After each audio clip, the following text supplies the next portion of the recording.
Hello everyone, welcome back to our YouTube channel. जैसे कि हम 10th क्लास का हिस्ट्री का चैप्टर पढ़ रहे थे, नेशनलिज्म इन इंडिया, उसके कुछ टॉपिक रहते थे, तो आज हम वो टॉपिक कवर करेंगे। तो हमारा यहाँ से स्टार्ट, हमने पीछे पढ़ा था, पीछे जो हमने टॉपिक पढ़ा था वुमेन्स के बारे में पढ़ा था। आज का जो हमारा टॉपिक है ये यहाँ से शुरू होगा, लिमिट्स ऑफ सिविल डिसोबीडियंस, कि सविनय अवज्ञा आंदोलन की सीमाएं क्या क्या थी जिसके कारण वो कम होता गया, उसका जो प्रभाव था सविनय अवज्ञा आंदोलन का, उसकी जो लिमिट्स थी वो एक मतलब कुछ सीमाएं थी जिसके कारण वो स्लो डाउन होता गया। तो देखिए, तो फर्स्ट है द इंक्लिनेशन ऑफ अनटचेबल और Dalit to depressed class movement and their indifferent attitude towards this movement. पहला क्या था कि जो अनटचेबल लोग थे उन्होंने क्या किया, जो उनको दबाया जा रहा था, उन्होंने अपने दलित वर्ग से मूवमेंट शुरू कर दिया, जिसके कारण वो लोग इस आंदोलन से क्या हो गए, निराश हो गए, यानी कि इसके साथ उन्होंने थोड़ी सी दूरी बनानी शुरू कर दी। पहली लिमिट्स ये थी कि जो अनटचेबल्स थे, जो एस्प्रिश लोग थे, जो दलित लोग थे, उनको निमन समझा जाता था, जिसके कारण वो लोग इस आंदोलन से दूर होना शुरू हो गए और उन्होंने अपना दलित मूवमेंट स्टार्ट कर दिया अम्बेडकर जी के साथ मिलके। सेकंड है indifferent of partial cooperation of trader and businessmen due to growing influence of socialism in India। Bharat के अंदर जो युवा वर्ग था उन्होंने समाजवाद को, सोशलिज्म समाजवाद को बढ़ावा दिया, जिसके कारण जो ट्रेडर्स थे और जो बिजनेसमैन थे वो भी इससे दूरी बनाने लगे। यानी कि भारत में जैसे जैसे समाज सोशलिज्म इन्फ्लुएंस होता जा रहा था, ग्रोविंग होता जा रहा था सोशलिज्म का, जो यानी कि बढ़ता जा रहा, उसके कारण जो ट्रेडर्स थे और जो बिजनेसमैन थे वो इसके सहयोग से यानी दूर होते जा रहे थे, जो सविनय अवज्ञा आंदोलन था। Lukewarm response of Muslim political organisation, यानी कि जो मुस्लिम जो राजनीतिक लीडर थे वो भी अपने जो राजनीतिक प्रभाव के कारण, जैसे मुस्लिम लीग थी, या उन्होंने अलग से जो डिमांड की थी कि उनके लिए अलग सेपरेट सिस्टम होना चाहिए, उसके कारण मुस्लिम लोग भी इससे दूरी बनाने लगे। इंडस्ट्रियल वर्कर स्टेड अलूफ, जो औद्योगिक जो कर्मचारी थे वो तो इससे शुरू से ही दूर थे, उन्होंने अपने आप को दूर रखा, वो इससे जुड़े ही नहीं, उन्होंने भी सविनय अवज्ञा आंदोलन से दूरी बनानी शुरू कर दी थी। Indifferent attitude of peasants after Gandhi Irwin pact 1930 में, देखिए हमने पढ़ा था गांधी इरविन समझौता हुआ था 1931 के अंदर, जिसके कारण जो किसान थे वो भी इससे निराश हो गए और इससे दूरी बनाने लग गए थे। तो ये लिमिट्स थी सिविल डिसोबीडियंस की। पहला क्या था, अनटचेबल वाला था, दलित वाला था, उन्होंने अपने मूवमेंट शुरू कर दिए और उन्होंने अपने आप को इस आंदोलन से दूर कर लिया। दूसरा जो ट्रेडर और जो बिजनेसमैन थे, राष्ट्रवाद के कारण उन्होंने भी अपने आप को इससे दूर कर लिया। मुस्लिम लीडर थे, उनके जो अलग ऑर्गेनाइजेशन थे, जो लीडर्स थे, उन्होंने अपने आप को इस जो मूवमेंट था ये सिविल डिसोबीडियंस, इससे अपने आप को दूर करना शुरू कर दिया। और इंडस्ट्रियल वर्कर थे, उन्होंने भी अपने आप को इससे शुरू से ही दूर रखा, वो इसके अंदर शामिल ही नहीं हुए। जो किसान थे, किसानों ने भी गांधी इरविन पैक्ट के बाद इस आंदोलन से अपने आप को दूर कर लिया और इस तरह से ये जो लिमिट्स थी सिविल डिसोबीडियंस मूवमेंट यहाँ से ऐसे स्लो डाउन होता गया। अब नेक्स्ट है जो हमारा Gandhi ji work towards upliftment of दलित, कि दलित लोगों के लिए, जो दलित लोग थे, दलित का मतलब जो दबे कुचले हुए लोग थे, जो समाज के शोषित लोग थे, शोषित वर्ग से जुड़े हुए थे, गांधी जी ने उनको ऊपर उठाने के लिए, उनके जो सामाजिक रीति रिवाज है उनको ऊपर उठाने के लिए क्या क्या स्टेप उठाए गांधी जी के द्वारा, कौन कौन से कदम उठाए गए। सबसे पहले देखिए, Gandhi ji declared that swaraj would not come without eliminating untouchability. Gandhi ji का क्या मानना था, जब तक छुआछूत रहेगी, यानी कि जब तक अस्पृश्यता रहेगी, जब तक छुआछूत रहेगी तब तक स्वराज नहीं आ सकता। यानी कि जब तक लोगों में भेदभाव रहेगा, डिस्क्रिमिनेशन रहेगा, तब तक हम क्या नहीं ला सकते, तब तक भारत के अंदर हम स्वराज नहीं ला सकते। गांधी जी का ये विचार था। He called the untouchables हरिजन और the children of God.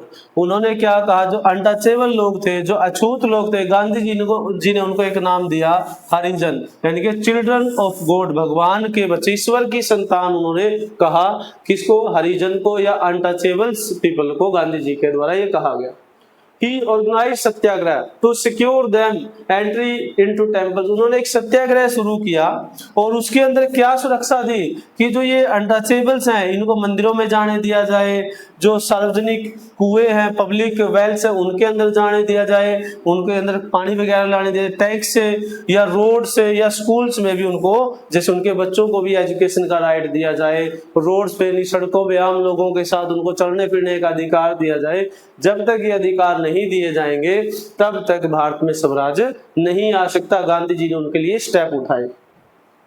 He himself cleaned toilet to dignify the work of the भंगी, यानी कि भंगी का जो काम होता है सफाई कर्मचारी होता है, तो भंगी के काम को यानी कि उसके जो अनटचेबिलिटी थी उसको जो अछूत माना जाता था, बिल्कुल ही लो माना जाता था, उसको दूर करने के लिए गांधी जी ने खुद एक टॉयलेट साफ किया और ये बताया कि भंगी भी क्या है समाज का एक हिस्सा है, हमारे समाज के साथ वो जुड़ा हुआ है। तो खुद गांधी जी ने टॉयलेट को साफ किया। He persuaded upper caste to give the sin of untouchability। उन्होंने ऊपरी कास्ट के जो लोग थे उनको भी ये कहा कि वो जो अनटचेबिलिटी है इसको समाप्त करे और सभी को एक साथ लेकर चले। तो ऊंची जाति के जो लोग थे उनको भी ये संदेश दिया कि अनटचेबिलिटी को खत्म किया जाए और सभी को एक जैसा समझा जाए। तो गांधी जी ने ये काम किया। देखिए सबसे पहले कहा कि स्वराज कब तक नहीं आ सकता जब तक अस्पृश्यता खत्म नहीं, अनटचेबिलिटी नहीं जाएगी। अनटचेबल्स को क्या कहा, हरिजन कहा या चिल्ड्रन ऑफ गॉड कहा। खुद उन्होंने ऑर्गेनाइज किया सत्याग्रह जिसमें temples, public wells, tank, road, schools इनके लिए अलाउ करने को कहा। खुद गांधी जी ने टॉयलेट की सफाई की, भंगी का जो काम होता है वो किया ताकि क्या हो सके जो ये अनटचेबिलिटी इसको दूर किया जाए। अपर कास्ट के लोगों को क्या बोला कि अनटचेबिलिटी को खत्म किया जाए और उसकी ओर इनके खत्म समाप्ति की ओर कुछ स्टेप उठाए जाए, ये भी गांधी जी के द्वारा कहा गया। तो ये कुछ स्टेप थे। अब है पूना पैक्ट। पूना पैक्ट ये गांधी जी और अंबेडकर के बीच हुआ। ये दलित लोगों के लिए ही था। देखिए इसमें क्या था, doctor B R Ambedkar the leader of the Dalit, जो डॉक्टर भीमराव अंबेडकर थे जो दलित लोगों के लीडर थे, फॉर्म्ड एन एसोसिएशन इन 1930। उन्होंने एक सभा बनाई जिस जो 1930 के अंदर, called the depressed class association. Dalit वर्ग संघ का नाम दिया गया। डिप्रेस्ड क्लास एसोसिएशन एक सभा बनाई उन्होंने। कब बनाई? 1930 के अंदर। किसके द्वारा बनाएगी? डॉक्टर बी आर अम्बेडकर के द्वारा ये एक एसोसिएशन बनाएगी जिसका नाम क्या रखा? Depressed classes association. He clashed with Gandhi ji at the second round table conference। Gandhi ji के साथ उनका क्या हो गया? क्लैश यानी कि झगड़ा हो गया। कब? जो सेकंड राउंड टेबल कॉन्फ्रेंस थी 1931 के अंदर। By demanding separate electorate for Dalit, कि दलित लोगों के लिए अलग से चुनाव प्रणाली होनी चाहिए। गांधी जी ने अम्बेडकर जी ने सेकंड राउंड टेबल कॉन्फ्रेंस के अंदर दलित लोगों के लिए क्या कहा? सेपरेट इलेक्टोरेट सिस्टम होना चाहिए, जिसके कारण गांधी जी और अम्बेडकर के बीच में वहां पे क्लैश हो गया। दोनों के बीच में वहां पे वाद विवाद होना शुरू हो गया। Poona pact between the Gandhi ji and B R Ambedkar.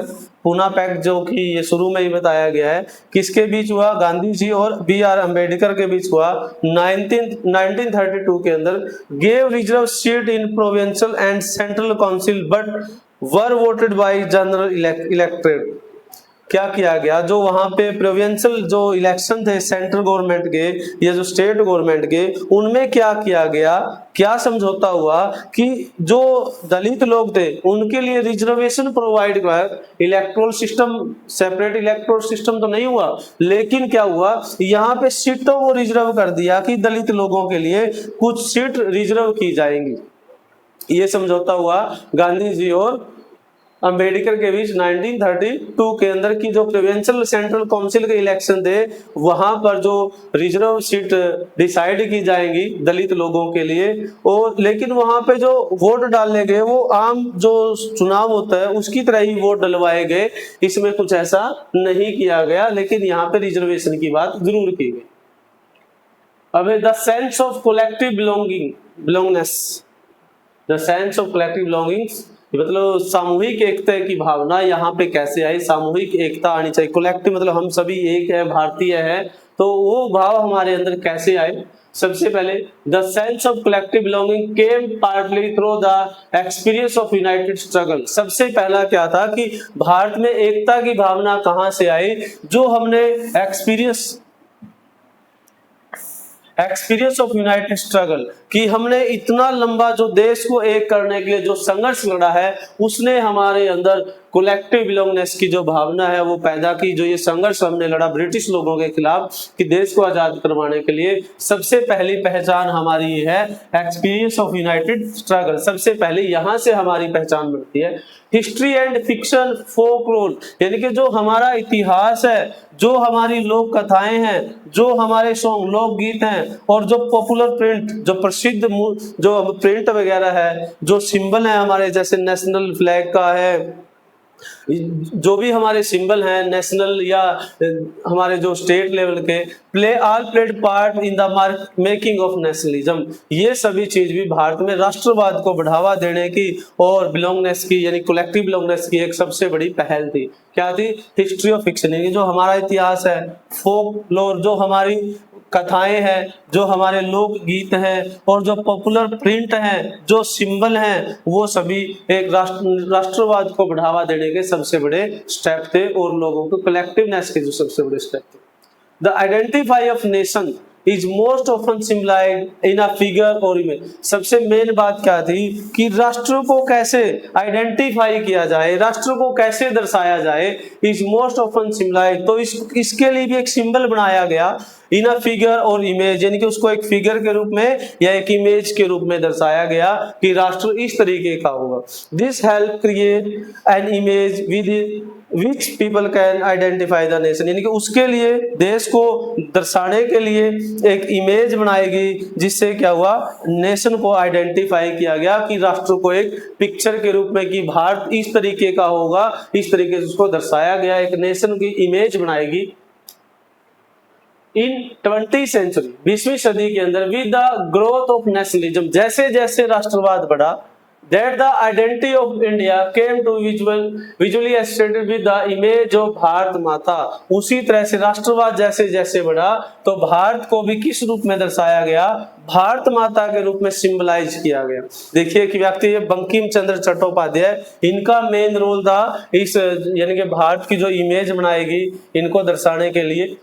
The Bharat Mata image was first depicted by Bankim Chandra Chattopadhyay. देखिए मैंने अभी बताया था, भारत माता की जो सबसे पहली जो तस्वीर बनाई गई, भारत को एक फिगर के रूप में, एक इमेज के रूप में शो किया गया, और वो पिक्चर किसके द्वारा, वो इमेज किसके द्वारा बनाई गई, बंकिम चंद्र चट्टोपाध्याय जी के द्वारा भारत माता की पिक्चर सबसे पहले यह इमेज सिंबलाइज की गई। In the 1870 he wrote Vande Mataram. 1870 के अंदर जो हमारा नेशनल सॉन्ग है, राष्ट्रगीत है जो हमारा, Vande Mataram, hymen to the Motherland, यानी मातृभूमि का गुणगान करने के लिए, अपने जो देश की यानी जो हमारी मिट्टी है उसका गुणगान करने के लिए 1870 के अंदर बंकिम चंद्र चट्टोपाध्याय जी ने क्या लिखा, वंदे मातरम लिखा। Later it was included in his novel, बाद में उन्होंने अपना एक उपन्यास लिखा Anand Math, and widely sung during the Swadeshi movement in Bengal, और बाद में बंगाल का जो स्वदेशी आंदोलन था वहां पे इसको बड़े स्तर पर गाया गया। आनंद मठ के अंदर जो इन्होंने शामिल किया था वंदे मातरम, और वहां पे बंगाल का जो स्वदेशी आंदोलन था उसके अंदर ये बड़े स्तर पर गाया जाने लगा, जो कि हमारा राष्ट्रगीत है।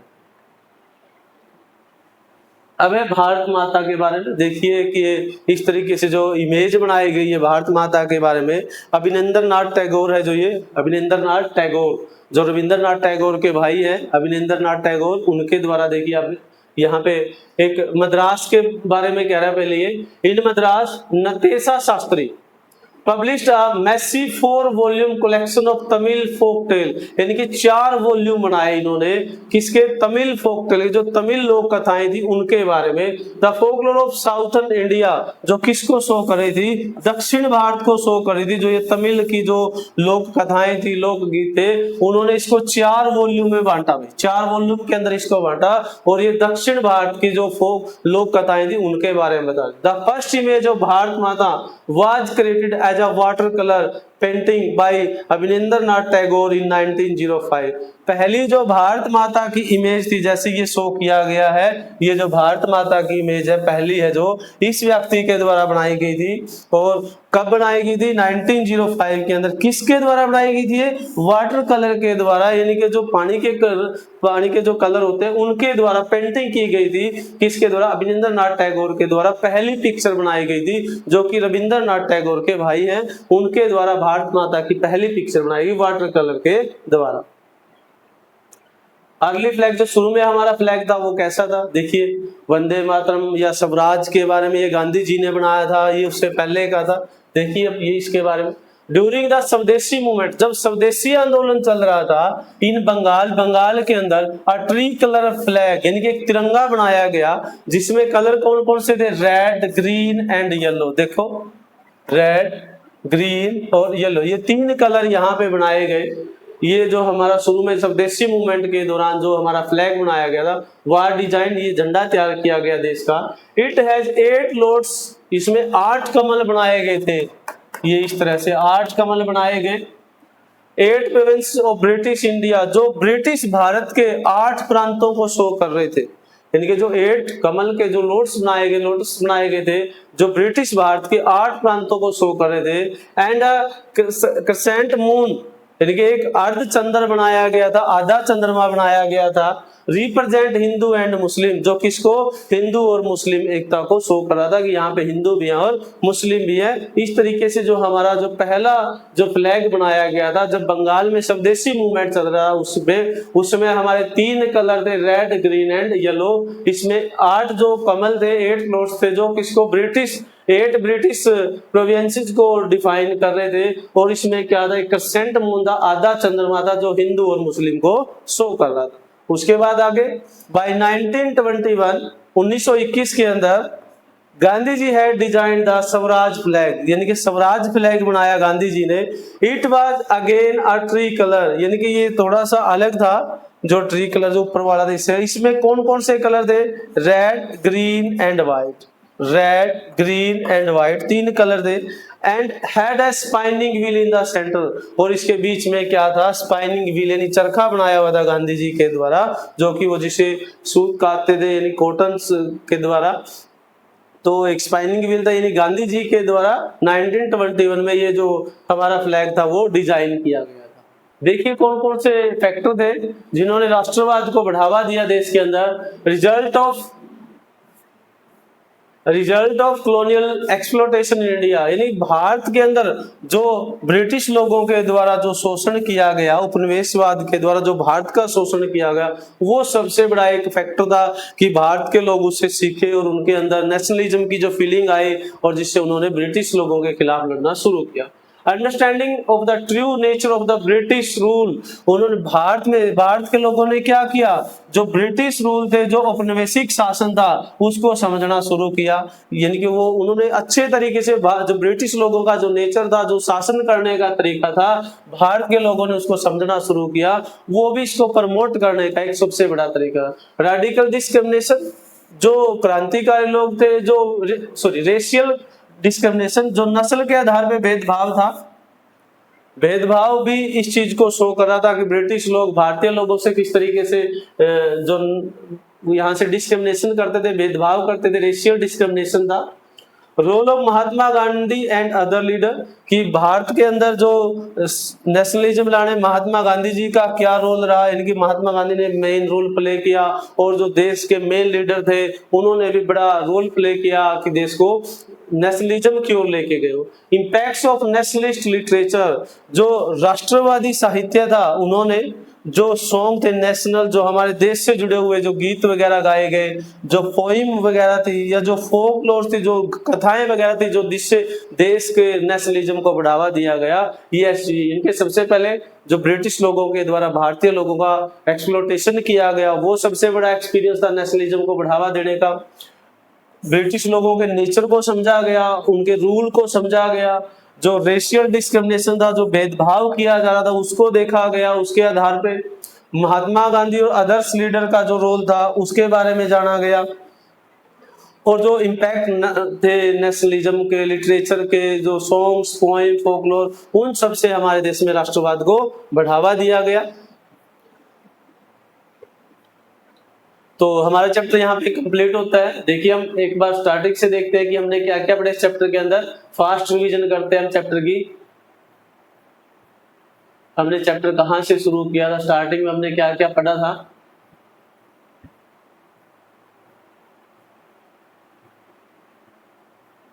देखिए हमने यहाँ से शुरू किया था, इंट्रोडक्शन था जो हमारा, कि नेशनलिज्म क्या था, एक निष्ठा थी देश के प्रति। मॉडर्न नेशनलिज्म था कि कैसे आया, कॉलोनियल जो रूल थे उनसे हमने कैसे ग्रोथ ली।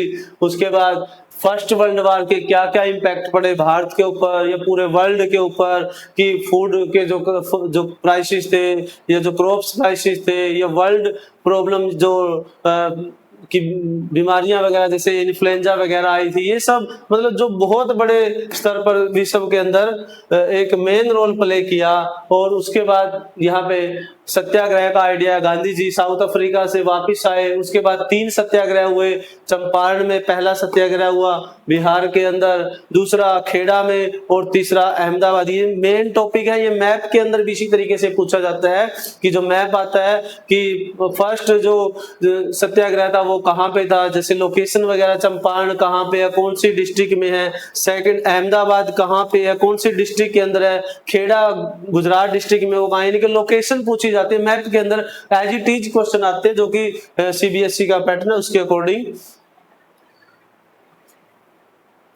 रोलेट एक्ट था जिसको भारत में इसका बड़ा विरोध किया गया था, कि 2 साल के लिए सीधा ही जेल में डाल दिया जाता था। जलियांवाला बाग एक नरसंहार हुआ कि लोगों के ऊपर जनरल डायर ने किस तरह से अत्याचार किए। खिलाफत मूवमेंट जो कि तुर्की के खलीफा के अगेंस्ट, यानी कि जो तुर्की का खलीफा था, ब्रिटिश लोगों ने उसको एक बड़ी बुरी संधि की थी, जिसके द्वारा भारत में भी इसकी पहल देखी गई। जो अली ब्रदर्स थे, मोहम्मद अली, शौकत अली, उनको तो गांधी जी ने इसको यूनिटी में लाने की सोची कि कोऑपरेशन, नॉन कोऑपरेशन और खिलाफत मूवमेंट इकट्ठा हो जाए तो भारत में क्या हो जाएगा, स्वराज आ जाएगा। उसके बाद अलग अलग जो टाउन्स के अंदर नॉन कोऑपरेशन कैसे था, उसके क्या क्या केसेस रहे, वो स्लो डाउन कैसे हुआ। फिर अवध का था, जो अवध के अंदर बाबा रामचंद्र का था, वो किस तरह से उनसे जुड़े, बेगार सिस्टम था जो। उसके बाद जो ट्राइबल मूवमेंट था, अलूरी सीताराम राजू, कैसे उसको पकड़ा गया और कब उसको जैसे फांसी की सजा दी गई। उसके बाद स्वराज प्लांटेशन में चोरा चोरी हत्याकांड हुआ, जिसमें पुलिस स्टेशन को जलाया गया, वो घटना थी इसमें। सिविल डिसोबीडियंस में मोतीलाल नेहरू और सीआर दास ने अलग से पार्टी, स्वराज पार्टी की स्थापना की। उसके बाद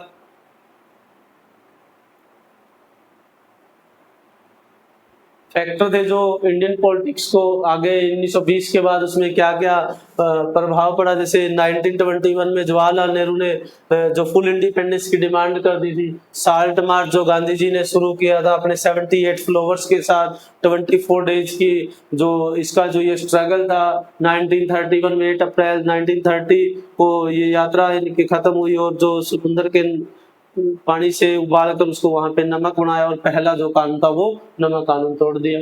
उसके बाद आगे सिविल डिसोबीडियंस मूवमेंट आगे कैसे बढ़ा, जो लॉर्ड इरविन यानी कि राउंड टेबल कॉन्फ्रेंस हुई।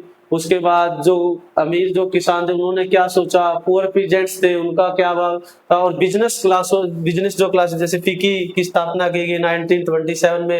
Indian industrial and commercial Congress की स्थापना हुई 1920 के अंदर। महिलाओं का क्या रोल था, महिलाओं ने भी बढ़ चढ़ कर भाग लिया इसमें। लिमिट्स जो आज हमने यहाँ से शुरू किया था कि लिमिट्स क्या क्या थे इसकी, गांधी जी ने दलित लोगों को उठाने के लिए क्या क्या किया। जैसे उन्होंने कहा कि जब तक अनटचेबिलिटी नहीं जाएगी तब तक क्या नहीं होगा, स्वराज नहीं आएगा। अनटचेबल्स को हरिजन या चिल्ड्रन ऑफ गॉड कहा, उनको मंदिरों में, स्कूल में जाने के लिए खुद गांधी जी ने भंगी का काम किया, टॉयलेट साफ किया। उसके बाद जो अपर कास्ट थी उनको भी अनटचेबिलिटी को खत्म करने के लिए कहा गया, कि जो ये एक बहुत बड़ी बीमारी थी। पूना पैक्ट जो 1932 के अंदर हुआ गांधी जी और अंबेडकर के बीच, अम्बेडकर क्या चाहते थे, जो सेकंड राउंड टेबल कॉन्फ्रेंस थी उन्होंने डिमांड की कि जो दलित लोग हैं उनके लिए सेपरेट इलेक्टोरल सिस्टम होना चाहिए, अलग से निर्वाचन प्रणाली होनी चाहिए। लेकिन 1932 में क्या सहमति बनी कि गांधी जी यहाँ पे बिल्कुल हंगर स्ट्राइक पे बैठ गए थे। उस समय गांधी जी यरवदा जेल के अंदर थे, तो वहां पर वो स्ट्राइक पे बैठ गए कि मैं सेपरेट इलेक्टोरल सिस्टम नहीं होने दूंगा। तो अम्बेडकर जी के बीच और गांधी जी के बीच एक एग्रीमेंट हुआ कि जो दलित है उनको क्या दिया जाएगा, रिजर्वेशन दे दिया जाएगा, उसके द्वारा उनको सीट रिजर्व दी जाएगी। कलेक्टिव बिलोंगनेस का मतलब हमने पढ़ा क्या क्या तरीके, जैसे हमारा यूनाइटेड स्ट्रगल था, जो हमारे सिंबल थे, पॉपुलर फ्रंट थे, उसके साथ साथ जो हमारे फोक लोर थे या सॉन्ग थे, वो सभी नेशनलिज्म को बढ़ावा देने का एक कारण था। नेशन को कैसे आइडेंटिफाई किया जाए, एक इमेज के रूप में एक फिगर वगैरह बनाई जाए, तो बंकिम चंद्र चट्टोपाध्याय ने पहली जो फिगर बनाई थी और भारत माता को उन्होंने पेश किया। उसके बाद उन्होंने 1870 में वंदे मातरम लिखा अपने मातृभूमि के गुणगान करने के लिए। नतेशा शास्त्री ने मद्रास के अंदर तमिल फोक यानी कि जो तमिल का साहित्य था वो 4 वॉल्यूम में इन्होंने पेश किया, जो कि दक्षिण भारत को शो कर रहा था। उसके साथ आगे पहली जो इमेज थी, जो अभिनेंद्रनाथ टैगोर थे, रविंद्रनाथ टैगोर के भाई, उन्होंने 1905 में भारत माता की पहली पिक्चर बनाई थी।